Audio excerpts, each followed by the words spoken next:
this scene depicts myself, my daughter Isla, who's here in the crowd, and it's a morning at the local hairdressers in Fremantle, and I kind of went into this particular haircut in the hopes that I'd pluck up the courage to turn around my chair and ask the hairdressers if I could paint this moment.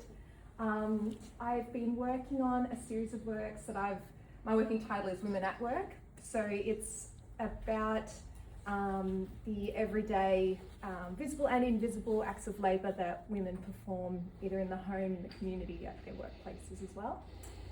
And that is inspired by the life I live and my everyday as a mum and as an artist and as a woman out in the world, and the community that I build when I move to a new place. Originally I'm from Wollongong, New South Wales, that's where I grew up, but in my late 20s our young family moved to WA, and that adjustment meant that I had to actively seek connection in my local community to survive. I knew that in my first year, if I wasn't going to make adult friends, especially with an 18-month-old at the time, that I wasn't going to do well. So I think that kind of huge life change for me was a catalyst for the type of work I'm making at the moment. It's something that's really important to me in my life, and it's the network of women that I have in my everyday that I feel infinitely inspired by, not just my daughter and my lives, but the people in our periphery and in our networks that really perform acts of care and mothering towards us to keep us nurtured and safe and happy. So I paint these everyday scenes like, you know, I don't like to paint anything terribly posed unless it's, you know, a sitting of a portrait, really intentional. But this series of work, I want it to be quite visceral, like you're there and you're taking part. And I also want it to be quite relatable.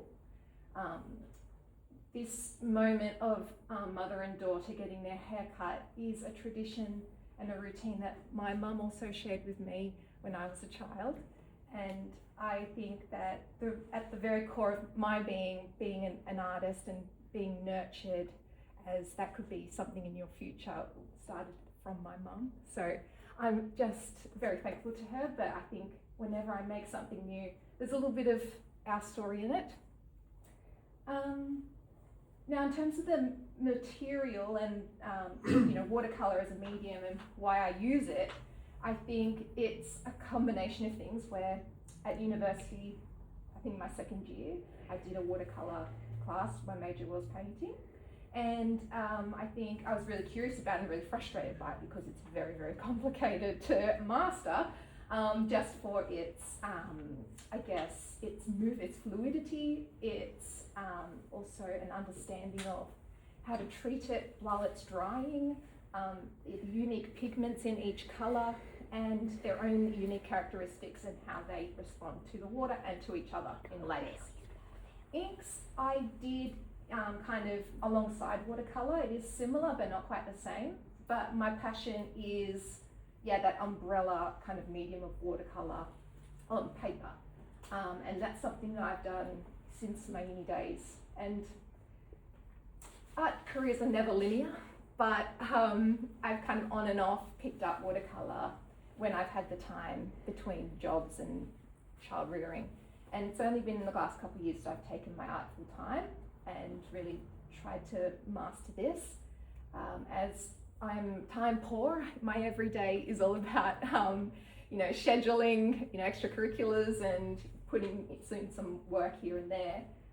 But watercolor really helps you with the immediacy of making potentially finished work quite quickly. There's no need to wait for drying. It's something that you can do pretty immediately. And I think that adds to the concept of capturing the everyday fleeting moments. I love the way that watercolor creates atmosphere through the light and dark. With this ink painting, I painted it in February this year. I had a residency at Midland Junction Arts Centre. where I was exploring this idea of women at work, and I was inviting participants to paint their stories as well as my own. And this was a photo that I had arranged to paint in February, but it was taken in October last year at Jura Hair and Body and Spa on High Street.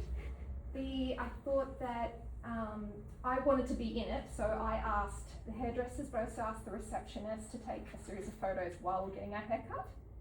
So she gifted me, a cluster of a couple of hundred photos, which I was so thankful for.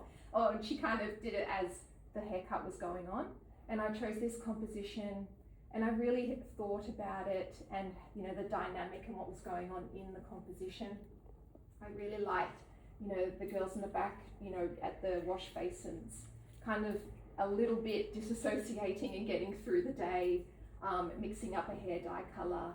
I really wanted to include Isla kind of interrogating herself and the haircut. I really loved the expression of her face looking back at herself.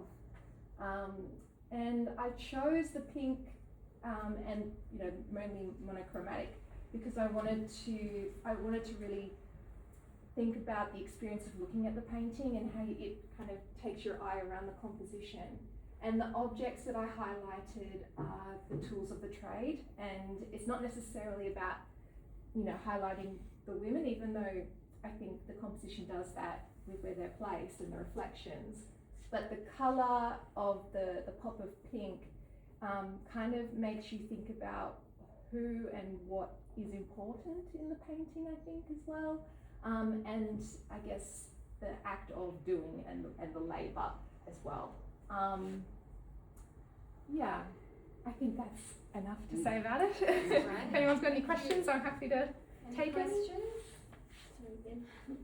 I'm just wondering, do you use masking fluid at all? No, I never use, even in my watercolours I don't. I think I'm very methodical, and I look at a piece before I paint it, and I know what order I need to put the things down, and I'm very careful about what I'm painting around and when.